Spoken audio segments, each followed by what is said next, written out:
and welcome to tonight's talk, addressing and improving cardiometabolic health through science-based nutrition. Cardiometabolic health includes all things cardiovascular and metabolic. This includes conditions like diabetes, obesity, chronic kidney disease, and more. So it's important to be addressing these conditions through science-based nutrition, which is what we're going to be doing tonight. This is part 3 of our series on obesity, with 2 months ago talking about heart disease and obesity, then AFib, stroke and obesity, and tonight how to address that through nutrition. So my name is Davis from Cardiovisual, and I'm going to be bringing on Dr. Sush Prusty, who is a practicing physician of over 20 years, who has been crucial in providing us these talks on obesity the past few months. So hello, Sush. Davis, good evening, and thank you for having me on. Of course.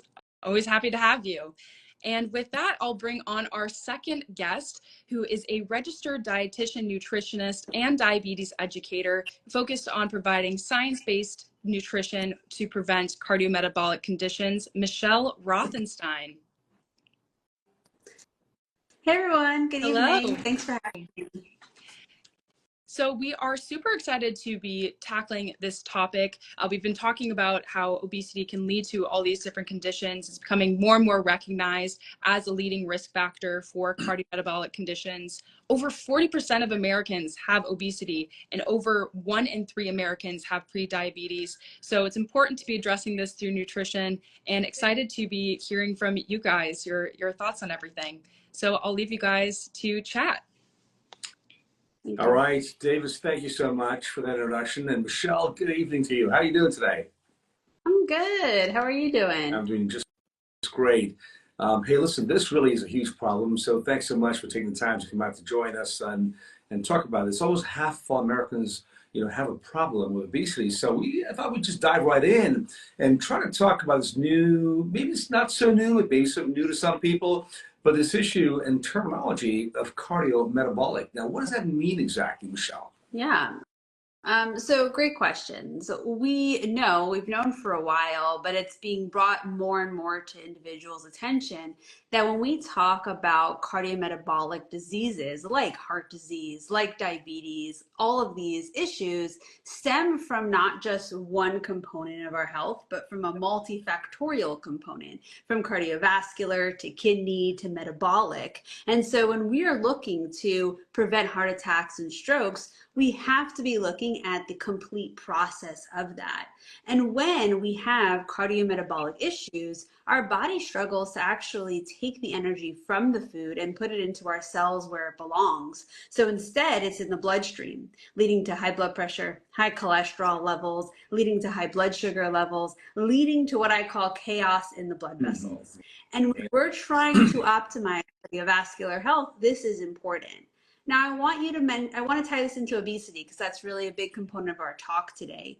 And I think what's really important to mention is that when someone has abdominal adiposity, so when they have excess weight centered around their adipose tissue, or they have an increased amount of body fat percentage, those types of cells are more likely to cause inflammation in the body, which makes our cells more insulin resistant and leads to a lot more of these cardiometabolic issues. Yeah. So obesity increases this risk because of how it causes an inflammatory response throughout our system. Yeah, that's an important thing. I've always thought and been taught that visceral fat is metabolically active. Yep. And is prone to causing inflammation. So I'm assuming, and you can talk through this with me and help me understand this better, but how are obese patients at risk of increased heart disease? So many reasons. First off, like you mentioned, if your adipose tissue is more metabolically active, that means that there's more inflammation in the blood vessels. It increases your risk of high blood pressure, high cholesterol, high blood sugar levels, all of these cardiometabolic risk factors that if they are above normal range, and normal range could be different in someone who has a genetic susceptibility and versus someone who doesn't. And so when those things are in, when we have excess chaos, excess things in our bloodstream that's not supposed to be there, that's going to cause plaque formation in the arteries. That's going to make your heart overwork. That's going to put stress on your cardiovascular and vascular system that increases your risk of heart attacks and strokes, whether that's from a complete blockage or a dislodgement of plaque that can also cause blood clots and lead to also cardiovascular complications. The acute inflammation part of that heart attack. So, we all know there are multiple risk factors, about 6 hard risk factors and a few others that are softer for people having a heart attack. Is there a direct relationship, a linear, relationship to just obesity and heart attacks or heart disease? Right. So it's the environment in which it's in. So, when you have obesity, there is inflammation.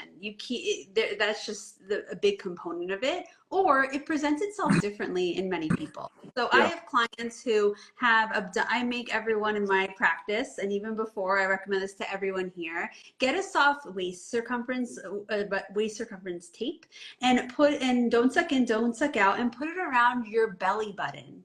Okay, find out what that is. For men, it should be less than 40 inches. For women, it should be less than 35 inches. But if you're South Asian, if you have certain ethnicities, it's actually 2 inches lower. So depending on your risk profile, it may be lower. But we want to assess kind of where that stands. And if we can lower that, we're going to help reduce that metabolically active adipose tissue. But some people have a high waist circumference and their HSCRP, their inflammation is controlled with a anti-inflammatory diet, but they may have high blood pressure, or they might have high blood sugar levels, or they might have high lipids compared to their standards. So everyone can present differently, but oftentimes with obesity, they're all present. And that's the issue, because that when you have all of those things at once and it's not controlled, it silently brews and causes damage. Yeah, so that's a great point. So to your point, they're all connected. But I had a patient who said, doctor, I don't smoke, I don't drink, I don't do drugs, there's no family history, I exercise, and his BMI was about 30 or so, right? So kind of high. And he said, I don't understand. I do all the things I'm supposed to do. Am I at risk for having a heart attack? So I'm pushing you here to try to get you to tell me, how do I talk to a patient like that in terms of his linear risk, not having any of the other risk factors? What do I tell him? So it's important to recognize that obesity is one risk factor for cardiovascular disease. I see individuals in my practice who've had heart attacks who are athletes. And a lot of times what I see with athletes is that they're not necessarily looking at insulin resistance, which is a component to cardiovascular disease risk. They're not necessarily looking at oxidative stress that occurs with high amounts of exercise and not pairing nutrition with it. So it's important to say that heart disease can happen in any body size, any body shape, and to really do a thorough risk assessment through cardiometabolic metrics. And if someone is really hesitant to assess kind of what their risk is, we have other tools like a calcium score that we can also suggest to get a better picture of what may be going on. Yeah, great advice there. We have not talked about calcium scores and things like that. A little bit, not much. So, on cardiovascular here, you've actually talked about things like what should you avoid? Clearly, there are certain things that we should be avoiding from a diet standpoint. What do we tell our patients? What do you advise we tell our patients in terms of what can we actually take from a nutritional standpoint to mitigate those risks? Great question. So nutrition's complicated. You can't just hand somebody a paper and say, hey, follow this. We have culture, we have food preferences, we have food likes, we have lifestyles. Before COVID, I worked in the city, and all of my clients, maybe 9 out of 10, put their shoes in the oven. They didn't cook a meal. because that's the lifestyle that, you know, was what they were used to. And so we need to really look at personalization of nutrition and the science behind it.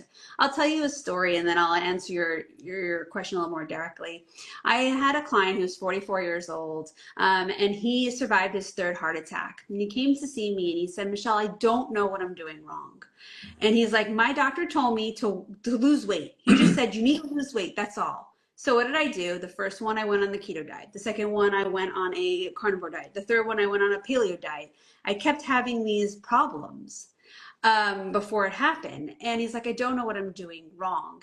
And the big thing is when you just tell somebody just lose weight, they go on the next fad diet. They think, well, if I lose weight quickly, I will get my results. I won't have a heart attack.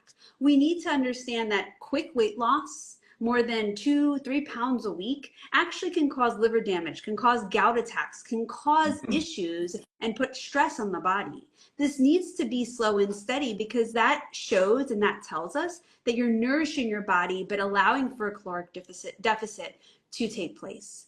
So it's important that we give better guidance in terms of, hey, you should I want you to lose weight in a well-balanced and paced manner, in a personal way that incorporates a low saturated fat diet, a diet that has is plant forward, has diversity, has the amount of fiber you need, has your antioxidants, has enough nitric oxide, all of those components. And for some people, maybe they can do that on their own, but there are registered dietitians who've done extensive clinical education. We've gone for 4 years of education with a master's degree, with a clinical residency, with board examinations.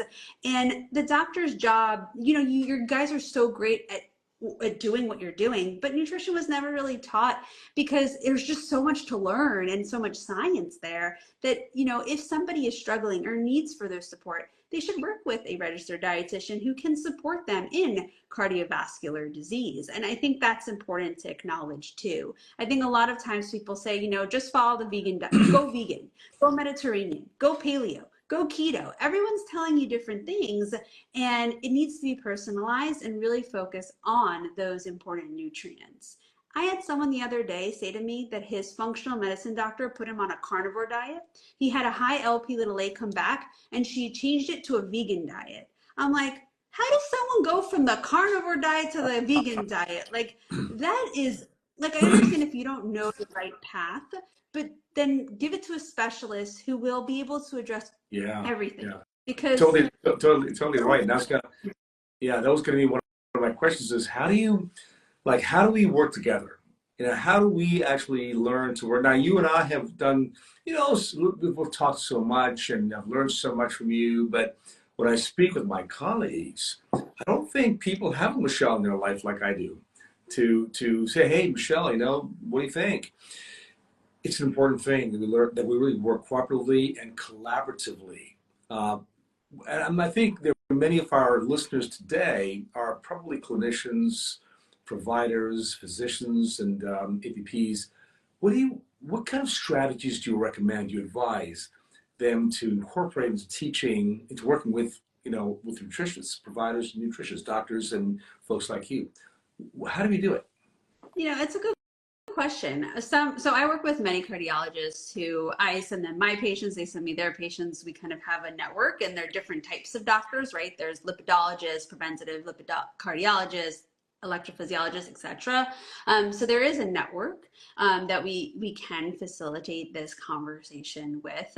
And I think it's just a matter of making that known. I think it's also important to say, we need to look at all things. And the doctor you can say, like, I'm going to make sure that we optimize your risk profile through medication management, but I want you to also work alongside diet, because then we don't have to go so high in the dosages. Right. We can help you get less side effects because you're implementing nutrition.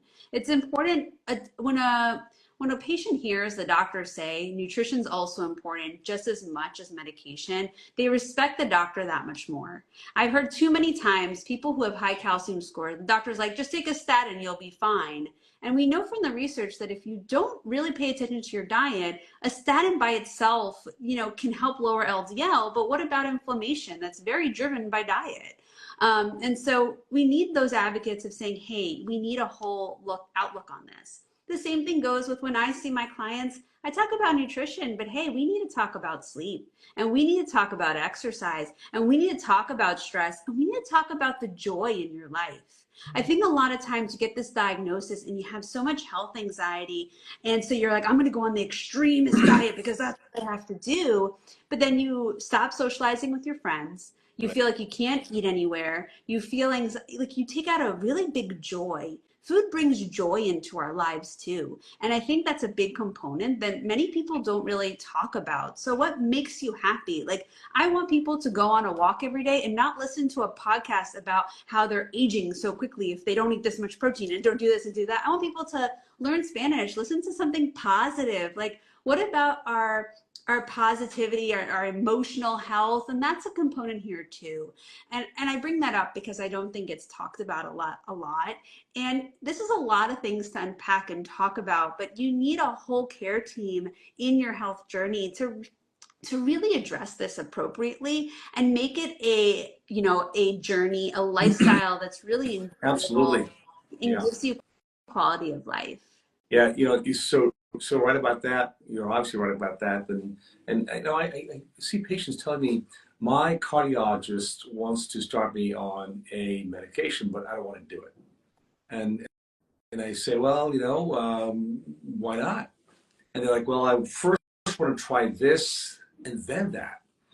I first want to try losing weight and then see what my LDL is, and then, my sense is that I'm not always sure how to answer that question. So I'm glad you're here with me today. But my approach, and you can actually push back on me and correct me, but my approach is that, you know what? If your cholesterol is really high, your LDL is high, and you've got the bad ratios, why not do things simultaneously? Improve everything a little bit. Instead of thinking so linearly, right? So tandemly. Do everything a little bit. Increase your walking to 40 minutes a day. I think that's what one study said at least. Minimize carbs a little bit. Increase vegetables in diet, and also take the medication. And all those things in combination may actually allow you to take a lower dose of medication. And it's a hard thing to teach. It's a hard thing for patients to hear because they're like, well, how do I do that? I see a lot of that in my practice. Now, what do you sense about that? Do you see that also? That linear thinking? So I think it comes off as a shock, and a lot of people feel like, Yeah, well, it if I does. go on a statin, then I have to be on a statin forever. A lot of people hear a lot of side effects from statins, and they're nervous. Is it going to affect their? A lot of negative talk around it. But I understand, like, some people just don't like taking medication and they take pride in that. But I'm okay. I think that it depends the person's risk profile and how high their levels are. I think it's okay to say, you know what, let's give you 3 months. Let's see where it goes. I don't think we need to rush on medication right away the moment that it's high. Right. I can understand someone saying, okay. What I don't like, though, is that someone will say, I'm not taking medications, but then they'll go on the supplement market and they'll take 15 medications that are not well regulated and that are actually off-market use of a statin that used to be on it called red yeast rice. So you got to pick your battles. If you're going to go the nutrition route, I want you to be doing it through actual nutrition versus saying I'm going to take supplements instead of medication, because medication is better regulated. So that's not a fair statement. So I like to say, yeah, let's see how your body can remove that LDL cholesterol. If someone has 130, for instance, and their LPA level is not high, I'll say, yeah, we can do this in 3 months. I wouldn't start you on a statin, especially if there's no other risk factors. I think it really depends on the person and their risk profile. If someone has a high calcium score and their LDL is 190, and I'm thinking maybe it's a little bit of FH, then it's a different conversation to be had. But the conversation needs to be, listen, if you have familial hypercholesterolemia, you have a Right, genetic right. metabolism disorder, your body cannot get rid of this LDL. We need to have a combination therapy so that we don't need to overdose the statin, but we can do it in slow titration. I think that another thing that I see a lot that needs to also be discussed is many doctor will see a number, and instead of putting someone at like a 10 milligram dose, they start them at an 80 milligram dose. And Right. you don't know if they're going to be statin intolerant. And statin intolerance is real. I've seen people who've had mental issues with statins. I've seen like really bad depression. I have seen people with neuropathy from statins. I've seen people with muscle aches. It's not very frequent, but it does Or liver happen. disease. And so yeah, we need to be doing monitoring closely and starting at a low dose so that we can assess tolerance and do it both things at low volumes as needed, to make sure that the side effects are really attuned to. Right. So, yeah, so it's so right, and it's so difficult to do also, to get that entire team together to address it, you know, the entire picture, the big picture, the screening first, and then seeing exactly what the therapeutic measure should be. Michelle, I want to, are you around right now for a consultation? I Yeah. mean, we always have free-flowing conversations, so Yeah. any questions I'm fair. going to You know ask you that about the patients. I don't prep for these things, Yeah, so I know. I'm I know you I'm don't. as raw as I can be. So let me ask you something. I had a patient who said, was on Wegovy, I think, and he lost a significant amount of weight, um, something like 40, 50 pounds in 6 or 7 months, right? Significant amount. It felt great, felt fantastic, and it changed her life. She looked better, she felt better. And she said, yeah, you know, it's been about 7 or 8 months now, and I'm going to get off it at a year. And I'm so excited about it. And I was like, and she said, I'm on the lowest dose right now, and I'm looking forward to be off of it. How do you recommend I speak with her about that? It's it's a big question. First off, it's important to acknowledge like that's amazing that she did that. I think a lot of times there's some shame with GLP-1s. There really shouldn't be. It really helps certain people with cutting out the food noise and really honing into their hunger and satiety and feeling more able to control that. um, I think it's important to kind of assess well, tell me a little bit about what you're doing and your eating patterns and how that's looking. How is that structured? How is that feeling? The research shows that these are really long-term medications. So it's important to mention okay, I want to respect your wishes, but I want to also give you kind of the research on the success is really in that maintenance of it and really acknowledging that too, and having that open conversation. But I find, GLP-1s can be really helpful, but it really still needs to be paired with nutrition, because if it's not, it can cause nutrient deficiencies, it could cause muscle loss, it could cause a lot of unpleasant side effects like acid reflux, that can lead to inflammation too. So it's a really conversation. You need to have that conversation. Right. And I think that that's a big component of what we're talking about here, right? Like a lot of this is a personalized approach because there's a lot of nuances and every person is different in how they present in their diet, their culture, their labs, their medical history. And by getting a little bit deeper, we can really assess, like, why does she want to get off of it? Does she want to get off of it because she's like, I don't want to be taking this forever? Or is it because she reached her goal weight? But then you have to that say, was her well, case.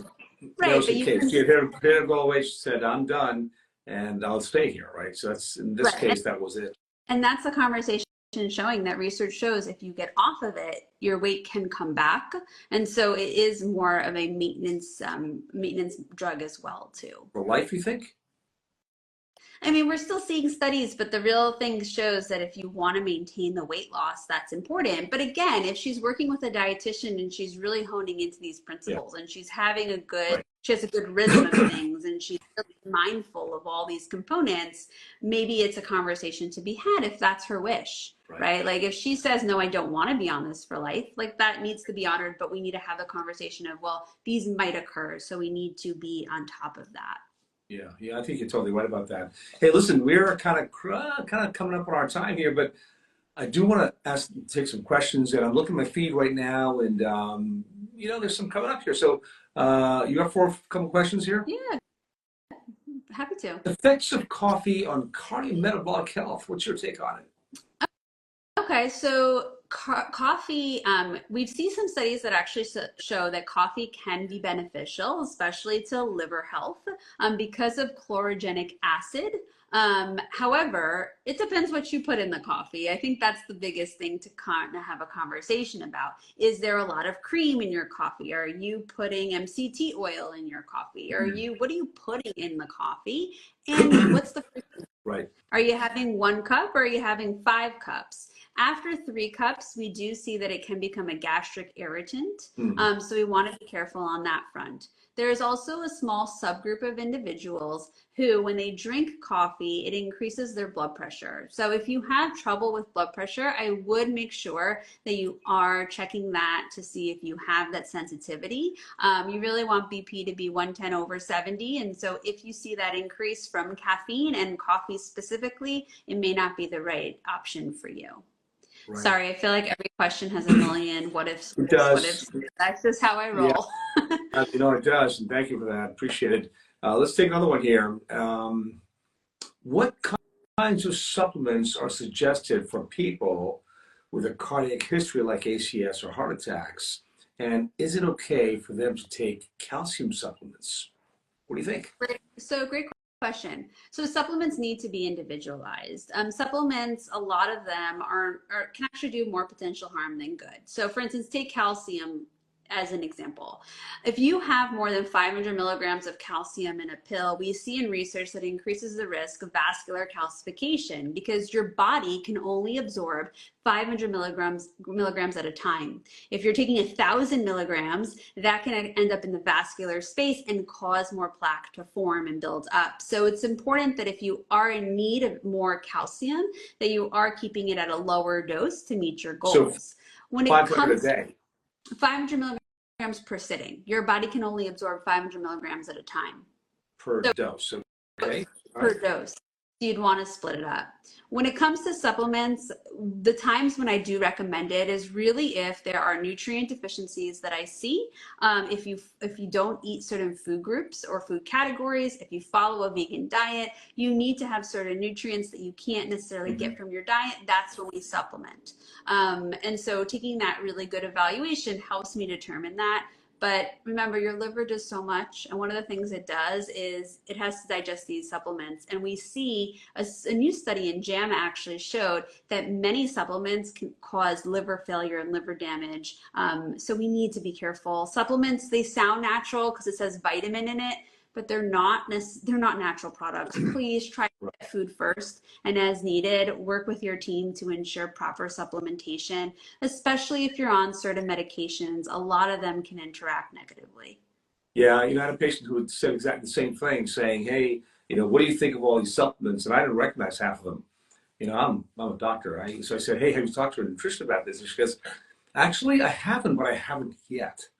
So that was an easy one for me. I said, you should really talk to a professional who understands these things before starting all of them at once. And quite frankly, there are names I couldn't even recognize because they're all sort of, compounded products and things like that. So I think that's good advice is talk to a professional before you kind of overload your liver with something that it can't handle, right? So thank you. One more comment about it also. It's important to realize that it is a multi-billion-dollar industry. They're all about marketing to you. So yeah, it sounds great. This is going to help remove my plaque. This is going to help do that. And those are all falsified claims. If it could do that, it would turn into a drug if it was that powerful. So be mindful. A lot of times those supplements also, if you look at the clinical data, they're doing it in like these Petri dishes or mice models, and we're not mice, and we really have to be understanding the research, not just showing that there's research behind it. I get asked to represent supplements all the time, and when I respond with, please show me your clinical research, ghosts. Nobody, they would answer. And I'm Yeah. like, okay, I guess this isn't something that I can support or have any evidence. I love to see the research, and if the research is there, sure, I'll Yeah. recommend it to people. Right. But there's no one supplement that everybody with heart disease needs. And if anyone tells you that, they're just trying to make profit from you. Right. Right. Hey, Jen Loria 5, I hope I'm saying that correctly, Madame. Question from her is, do you recommend vitamin K? So vitamin K, there's two forms. There's vitamin K1, vitamin K2. Vitamin K is abundant in our food supply. You can get it really from a lot of green leafy vegetables, great for blood clotting, would highly recommend consuming that. Your vitamin K2 can help facilitate calcium into the bone instead of the vascular space. So if you're taking a vitamin D supplement, having it with a K2 pairing is helpful. The K2 volume will be dependent on your vitamin D dosages, but that can help with facilitation into the bone if you are on a vitamin D supplement. If you are not on a vitamin D supplement or you're not on a calcium supplement, taking vitamin K2 by itself is not really going to maybe help with that conversion. Yeah, super good, super good. Thank you. So here's one from, I can't say the name, so sorry, won't even try to butcher it for you. But can diet reduce LP(a)? When we look at research, we don't see really much right now reducing it, except a new trial came out showing that a drug can potentially reduce it significantly. That's in the trial phases. What we know about LP(a) is we need to be more rigorous about the parameters of all of your cardiometabolic metrics. So what that means is your ApoB should be less than 70 depending on your LP(a) value. There's different tiers.